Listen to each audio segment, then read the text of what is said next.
Hi everyone, welcome to MOMspiration event organized by Disha publication, co-organized by Frontlist and supported by the Rotary International on the occasion of Mother's Day. So through this event, it's kind of initiative that to acknowledge the significance of parents in a child's life. So today we have Sneha Tiwari, Riddhi Deorah and Mimansa Singh Tanwar with us. We are so privileged to have you on board today for the MOMspiration event. Welcome, everyone. Thank you. Thank you. So let's just start with the introduction round. So first we have Riddhi Deorah with us. So Riddhi is an entrepreneur and founder of Easy Parenting Hub. She has hosted parenting workshops for the top corporates like Ernst & Young, Marsh, Walmart, KPMG, Citrix, Emergent, and FNS Global. Riddhi has interacted with the eminent personalities in the parenting space, such as NY Times, best-selling author Tina Pine Bryson, Judy Arrival, Mansi Zaveri, Dr. Siggy Cohen, to name a few, and has been interviewed by the celebrities like Alia Bhatt and Soha Ali Khan. She has also been a panel speaker for the several international summits under her company, Easy Parenting Hub. Riddhi creates many digital physical products for the both parents and children. So, welcome, ma'am. Yes. Hi. And now we have Sneha Tiwari, ma'am. She is a fashion designer by profession and mom blogger. She is a mother of 5-year-old girl and 6-month-old boy. She shares her parenting journey through her Instagram, High Street Mommy. And she also runs a blog under the name of High Street Mommy, where she shares her thoughts on new age parenting in India. And next we have Mimansa ma'am. Mimansa Singh Tanwar is a clinical psychologist with the Department of Mental Health Behavioral Sciences, Fortis Healthcare. She holds an MPhil in clinical psychology and has been working in clinical space using evidence-based treatments with adults, adolescents, parents, couples, and families. As a lead clinical psychologist, she provides clinical supervision and assistance to psychologists to enhance the therapeutic care across the center. She also heads the Fortis School Mental Health Program with a sense of passion for enhancing the mental health in children. She has been a speaker at the various national international forums on issues related to mental health. And she's a TEDx speaker and she has co-authored parenting mental health books. Thank you, everyone. And we are so happy to have you on board. Well, so we have several themes for the MOMspiration event. So parenting is one of the themes. So we will be talking about parenting today. So my first question, how do parents affect a child's behavior? So first with Mimansa. Parenting, I think role of parents, of course, is one of the core aspects of a child's behavior, and not even behavior, even how the child forms the belief systems of the world around. Parent is one of the windows to it. So it's very important that we recognize our role as a parent in terms of being able to how we are relating to our own children, helping them relate to the world, even around themselves, because that's how we are able to help them form a much more confident behavior and actions, thought process, all of those things. So when you talk about behavioral influence, of course, children learn a lot through observation. And that's what we need to understand.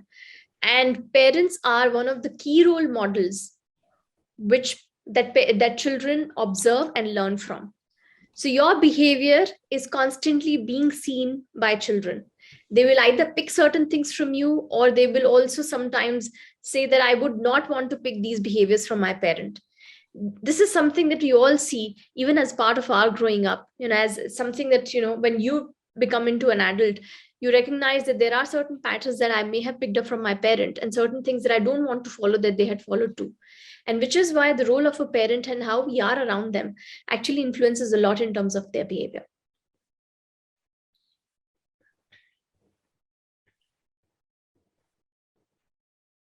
Thank you, Mimansa ma'am. So Riddhi ma'am, what's your take on this? I think Mimansa very rightly put it that, I think kids learn mostly through observation, and that's how they learn most of what they learn. And this is something that I really talk about, and this is one philosophy that I really believe in, is that the more we work on ourselves, the lesser we have to work on our children. So I think every time you have an expectation from your child, it's a good idea to check if you are being able to do it yourself. Very small things like, eating only at the dining table, brushing your teeth twice a day, no shoes on the bed, no jumping on the bed, very small things, eating with a spoon, and washing your hands before you eat, after you eat, putting your dishes back in the sink. So these are very small things that we expect our children to do, but it's a very good idea to make a list of all your expectations and then see whether you are being able to do everything on the list that you have for your child. If you can do most of it, then of course your child would already start doing most of it, because your child is observing you all day. And still, even after you do it, there is a chance that your child might not do it, but the chances are still very high. And also, when you are not able to do it, you're more flexible with your expectations. You understand that it's not so easy for me, so you're more liberal with your child in your expectations. You're not very rigid, you're not very forceful as a parent, because you understand it's not very easy to achieve that change in behavior very instantly. So you give your child that space, and you're a little more patient with your child. So definitely your behavior really has a huge influence on your child, that's there. And also yes, learning about parenting is something that I think is very important, which a lot of mothers are doing, because with every new thing that you learn, you will see that you're doing a lot better for your child. So this is something that I would request all parents who are listening to this conversation, that they must start spending at least 10-15 minutes every day learning something new about parenting, because with every new thing that you learn, you'll see you'll be able to do a lot better for your child, and also you'll start feeling a lot better about yourself as a mother. So I think that would be something that I would like to mention.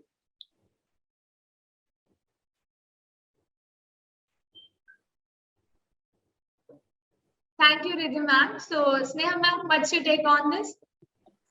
Well, parenting is something which is a never-ending journey, and you learn every day. You're just learning something or the other from the child itself. But yes, as what correctly Riddhi said, that you are the mirror.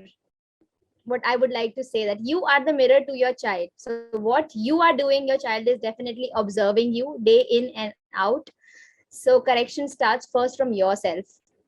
So just in case, how I want my daughter to be, how I want to raise her is something that I should first start inculcating that habit in myself, and then my daughter is going to inculcate the same habit and the same learning by observing. That's how you're supposed to do. And yeah, so that is one thing that my daughter is definitely observing, because I know in my entire day, whatever I am doing, she's trying to pretend the same thing and do the same thing all the time. So I can resonate with all those things. But yes, is she not here? Is the connection lost? We can't hear you. I was there, I was listening to you. Okay, I thought you were not Carry there on. because my screen. Yeah, so that is one thing for sure. And being patient with them, of course, patience is the key. Sometimes we tend to become so overwhelmed with everything that's going on in our life that we lose the patience and calm. So that is something that we as parents should always focus on, like being more patient. And I'm not at all an expert in giving any kind of advices, but it's just that I want to share my parenting journey with everyone over there, that you as a mother, you are doing fabulous. You are doing enough for your child. That's it. Like, you are the best judge and best jury for your child. just keep on doing, like whatever you are doing, you are a good mother, you are a good parent, no matter what the world thinks about it. It's just that parenting itself, it's so overwhelming in everything, and you get to learn so much every day from your own child also. Thank you, Sneha ma'am. I think, okay. So as you all know that in a market, we have several books that teach us about the several parenting skills, techniques, right? So my next question kind of resonate this thing. So how does parenting style affect a child's psychological development? Because everyone has different style, you know. So what do you think, Riddhi ma'am? So yes, so of course everybody has a unique style, and theoretically there are 4 different styles, and that would depend on how much, how responsive and how sensitive you are to your child's need, and whether you have a discipline and structure in place, right? So the ideal parenting style that theoretically is prescribed is that you should be high on discipline and structure, but you should also be high on your responsiveness as a parent. And if you are responsive as a parent, if you're sensitive to their needs, but you also have discipline and structure in place, then you're a democratic parent or you're an authoritarian parent, right? And that's the best style, because that is actually, that allows your child to have an open conversation with you, allows your child, provides your child with structure and predictability, and it makes it very easy to survive in a society because they are very open to feedback, right? And then there are different styles where you're very permissive as a parent, which means that you don't have rules and structures, but you are very sensitive to their needs. In that case, your children become like your bosses. So that's an area that you want to avoid. And then you're not responsive at all, you're completely uninvolved as a parent. So these are theoretically a few different styles, but what we want to actually achieve is that we want to have a discipline and structure in place for our children, and we also want to be sensitive towards their need. So the best way to do this is to understand that our children are different from our children's behavior. They're not the same, right? So when we say that my child is stubborn or my child is naughty, what you're essentially saying is that your child is good, but you have an issue with the behavior. So we don't have any issue with our children. All our children are essentially very good. What we have a problem and an issue with is the behavior. And that's what we are trying to fix. So if you are disciplining your child right, and if you are doing it right, you will see that you'll not get aggressive very often, because you understand that your child is trying to do his or her best. It's the behavior that's bothering you, and that's what you want to communicate to your child. So let's say your child is not putting his toys back on the shelf or is not sitting for his online classes. The best way to actually communicate or convince your child to do what you want your child to do is to tell your child that, I understand you're a good child, I understand that you're trying your best, but this behavior has been really bothering me. Can we as a team try and fix this behavior? Can you help mommy? So now your child's self-esteem, self-confidence is maintained, and your child feels, okay, my mother loves me, she's there for me, she's supporting me, and she just needs me to work on this particular behavior, and I'm going to do it for my mother. So they are more willing to do it for you. So you want to have complete clarity about the fact that your child is different from your child's behavior. And when you do that, then automatically you'll have a little structure in place, but you'll also be very responsive to their needs. I think if you do this, your child there'll be a lot more connection between you and your child, and they'll be more open to feedback, they'll be more open to doing things for you, and they'll not feel that they are being corrected every single time, because now they feel that the behavior is being corrected, and there'll be no labels or tags that you'll be putting on your child. Thank you, Riddhi ma'am. So Mimansa ma'am, being a psychologist, what are your thoughts on this?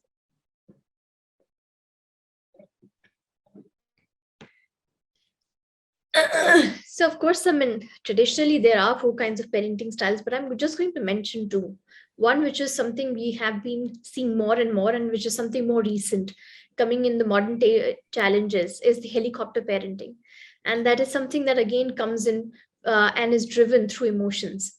So like I mentioned earlier, a lot of our parenting, when it is driven by anxiety and guilt, that's when we tend to overdo a lot of things. We tend to be a little more intrusive. We tend to try and be the best person, the best parent that we want to be. And in that process of trying to be the best, we can sometimes actually be a little more overwhelming, a bit more, a lot more intrusive in our own parenting style. And that also comes in a form of the expectation that I'm doing so much for you. Despite me working all my day long, I'm still sitting here with you to make you do your homework. And I'm still doing everything else that I have to do around you, for you. And that comes that we tend to unknowingly, even with the best of intentions, actually end up communicating this to our child, where we are saying, I'm overloaded with so much, and I'm sitting here along with you because I want to spend time, but now be patient with me, rather than the other way. So that's what we need to look out for, that's not what we are turning into. We'll always have a lot in our plate. We will always have multiple roles and responsibilities as a mother, as a woman, as a parent. What is essential is to recognize two things. One is, as a parent, you take care of yourself. Because when it comes to the self-care to-do list, we are on the last, or we are not there. So try and do that, because if you take care of your emotional well-being, you will be a much more calmer, patient parent to take care of the well-being of your children. Children are going to have tantrums. Children are going to be impatient. They're meant to do all of these things because it's part of their grooming and shaping. And we are the ones who have to groom and shape them up. So we have to do that. We first have to be a lot more regulated, a lot more calmer, and a lot more emotionally well-being, taking care of our emotional well-being before we tune into their emotional needs. And one example that I would give is that a lot many times when children are actually angry and we are telling them to be calm, we actually tell them, be calm right now. Do you hear me? Am I calm? Do I sound calm to you right now? So it's a absolutely conflicting information and absolutely conflicting instruction that we are giving to our child. And this is again part of our emotional aspect. So if you are a regulated adult around a child whose own emotions are in a regulated form, of course, you are going to have a misses here and there, and that's absolutely human. You don't need to, you're not expected to be perfect at all times. It's your child is going to be turning out a lot more better and much happier as a child. Of course, there are going to be other factors outside of parenting also that are going to shape your child's growth. So you take care of all of those aspects, take things as they come. That is important. And the second element that I spoke about that I want to add is over here is reciprocal parenting. The more you tune into your child's needs, and that again links to the first one that I said, if you're tuning into your own needs, your own emotional needs, you will be far better to be able to tune into your child's emotional needs and even other needs for that matter.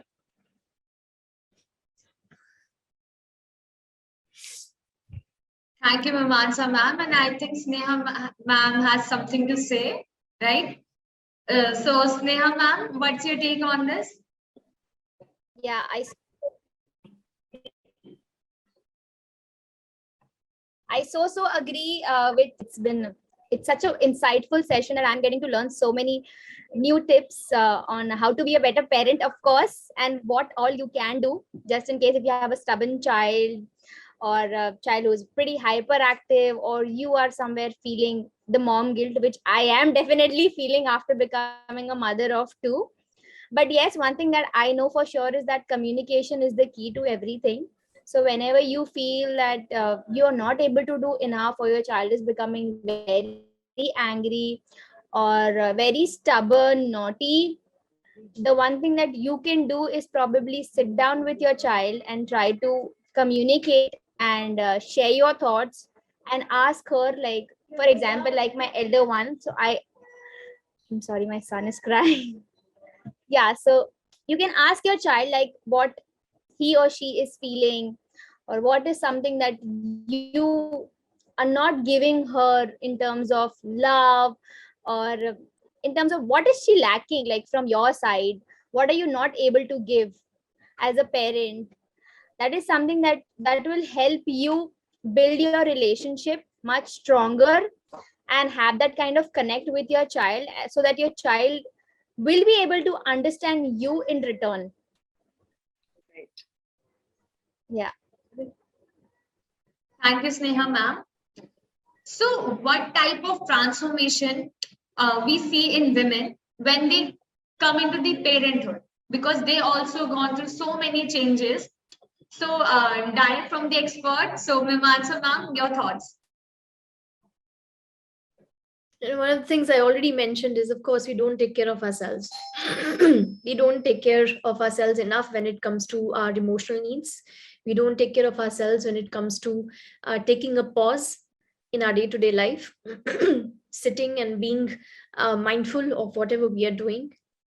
And also physical health, for that matter, we tend to actually deny, ignore, not pay too much attention, because uh, extending your care and your ability to take care of people and your family around you, mostly your family, your kids, it becomes a priority. So I think it's very important that you prioritize yourself.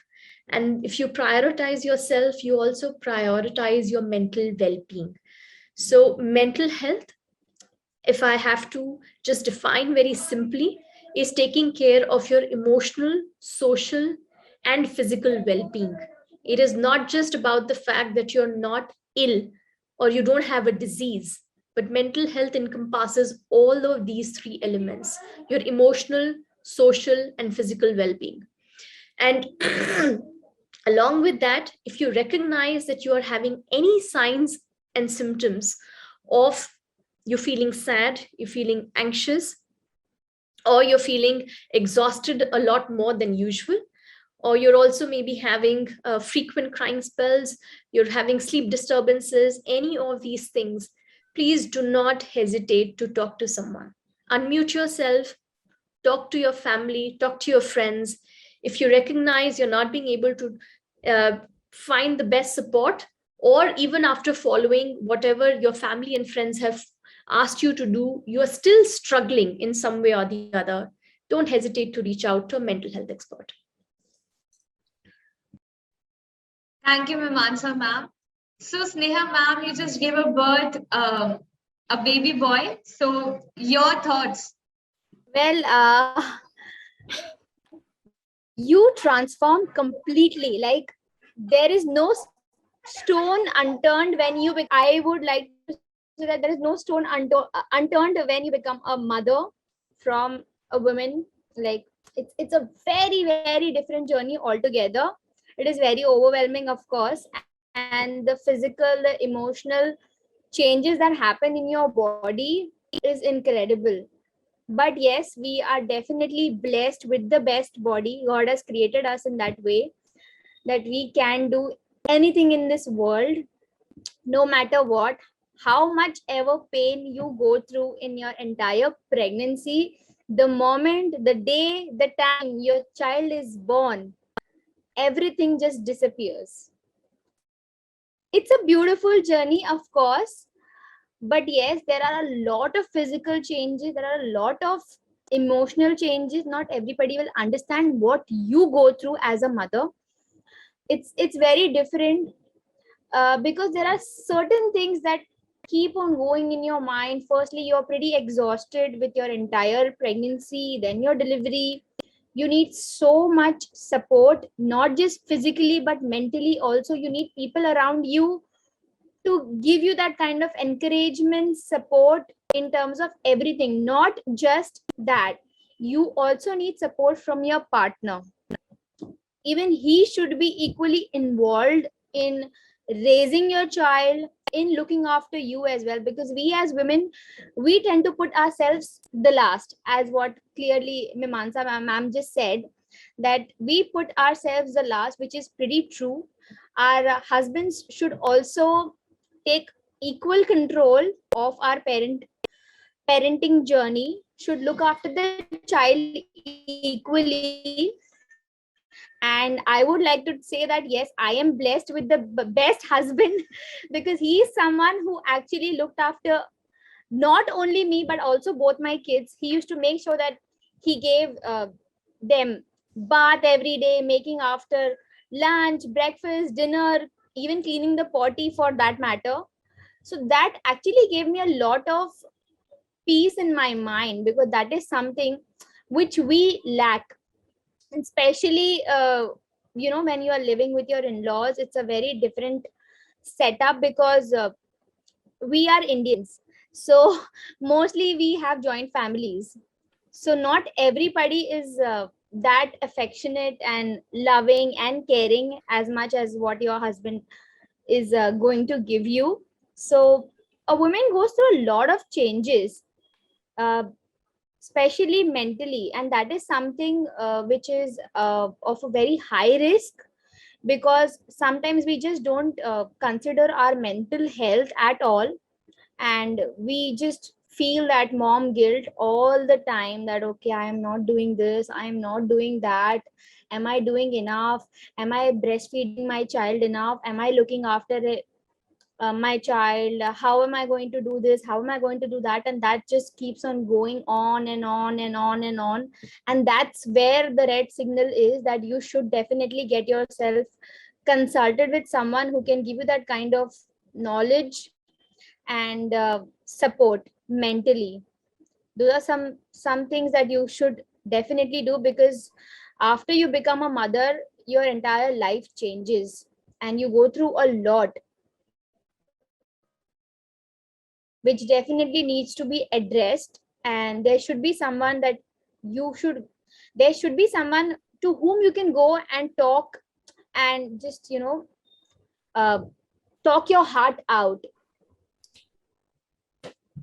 Thank you, Sneha ma'am. You just talked your heart out, and Yeah, we all that's can what see. I am doing. I'm just trying to talk my heart out, because that Yeah. is something that all women go through, and there is no one to listen, because there are some problems that I am facing which my husband will, no matter what I do, will never understand. That only a woman will understand another woman who has gone through the similar phase of life. But yes, of course, it's a phase and it will pass. But yeah, you need the correct guidance at the correct point of time, is something that is very important. Otherwise, a lot of women go into depression post delivery also, that is postpartum depression, which is Right. pretty bad. So yeah, taking the correct guidance at the correct time is very important, because there are a lot of factors involved. It's not just about giving birth to the child. There are a lot of other things come into place when you become a mother, with the added responsibility of the child. And we women, we think that okay, we will do everything on our own, we don't need anyone, because that's how we are raised, that a woman is supposed to do everything. Right. Thank you, Sneha ma'am. Yes, I think everybody they've already mentioned everything that I had to say. So I think the first would definitely be self-care, because most of our triggers happen when you're not addressing your emotional health, your physical health, and your overall well-being as a mother. So I think no matter, irrespective of whether you're a mother or not a mother, self-care is something that everybody has to have as a part of their daily routine. So first would be self-care. The second thing would be communicate what you're feeling. Do not suppress it, express it. Find the right support group, find the right support system, go to the right people. That's also very important. Sometimes, we have a problem, but we go to the wrong person with our issues. So it's very important you go to the right person with whatever problem that you have. So it would be communicate what you're going through.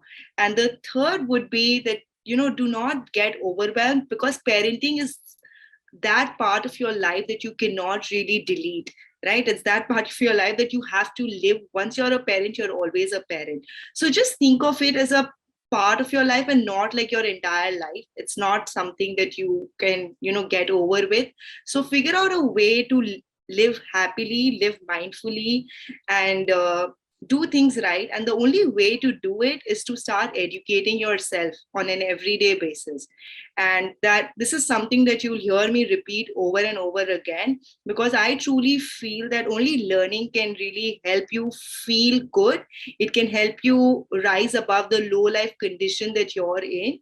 So once you start learning, you stop blaming, complaining, making excuses, stop judging yourself, stop blaming yourself for everything. Your guilt considerably reduces and you start to feel a lot better about yourself. So yeah, 3 things: self-care, communication, start learning. That would be my advice. I absolutely loved your answer. I absolutely love the fact that you said that this is a part of your journey which you can never delete. Yes. Thank you, everyone. So before winding up this session, I would like to ask one more question regarding parents' mental health. So many parents have gone through mental breakdown while taking care of their children. So how can they deal with their overflowing emotion? So I would like to ask to Sneha ma'am first. So how did you cope with all your emotion while taking care of your child? I told my husband I want to go on a break. Let's go on a vacation. That's the only thing that we can do at the point of time after the COVID breakdown, and it's been like 2.5 years. I'm sure every person on this planet has gone through. Not only us being as parents, but everyone. We were we were locked up in our homes for almost 2 years with no social gatherings, not even meeting our family members. And yeah, it was very difficult phase of our life, which definitely is now gone, and thankfully we are living our life back to normal. So yes, that is something that I do whenever I feel too stressed out, or mentally I am having a creative block, or I am just not able to concentrate on anything. I just tell him that let's go on a vacation, let's go, we'll take our kids also, we'll go relax, have fun. And of course, when you meet so many new people, you socialize, because we humans are social animals, we are supposed to socialize. So yes, whenever I feel depressed or I feel low on energy or anything, I tend to go out, meet my friends, have a good time, share our sorrows, so that I don't have that guilt anymore, and I feel good about it. That's it. Like that's what I do. I just want to go out and just break my regular routine and have a good time with my closed one, with my friends and family, which definitely makes me feel good and feel lighter. Thank you, Sneha ma'am. So, Mimansa ma'am, as a psychologist, so you must have, on a daily basis, you see many types of, several cases regarding the particular parents' mental health. So, just what are your thoughts on this question? Well, I have more parents coming to me for their kids and less parents coming to me for themselves. And I do certainly feel that there is a need that parents recognize that sometimes they need to come for themselves too, because a parent's mental well-being certainly impacts their child's mental well-being too. So yes, I think that awareness and acceptance that as a parent you can have some problems or you can be going through difficult time, accepting it and seeking help for it, I think is something which is very important. When we are in this role, we are just consumed by the fact that we have to keep doing. We have to keep doing for our children, and which makes us quite oblivious of the fact that something may be happening to us as well.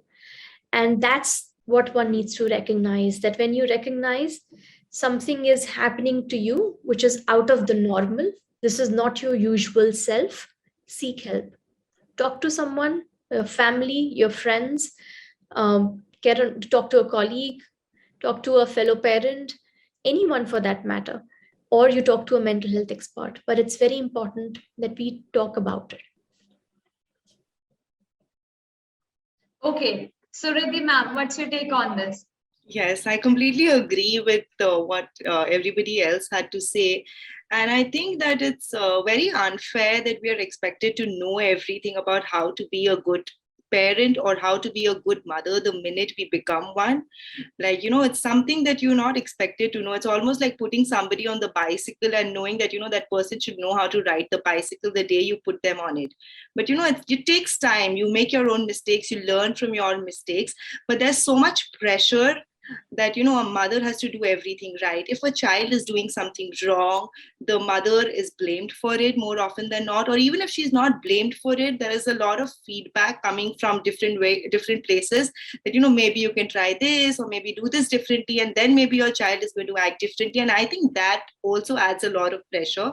So there's, you know, it's a combination of your conditioning, or what you have seen your mothers do for you, because, you know, our mothers were always available, they were always taking care of us and all of those things. But, you know, lifestyle has changed a lot.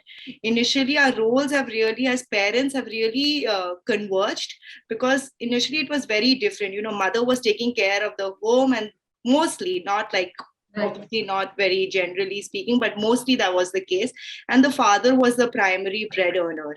But now, you know, our roles have converged. You know, so initially the child knew that if I want food, I have to go to mommy. If I want to go on a holiday, I need to go and take permission from my father.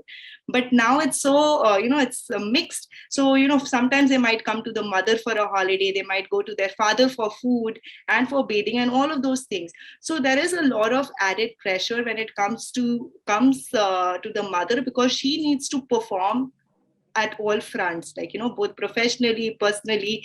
And I think that adds a lot of pressure. And of course, what I mentioned in my previous question, that the only way to feel better about it is to have a self-care routine, to effectively communicate what you're feeling, to seek support, and definitely start spending some time learning how to be a better mother. Because once you start learning, you start feeling a lot better about your journey in general.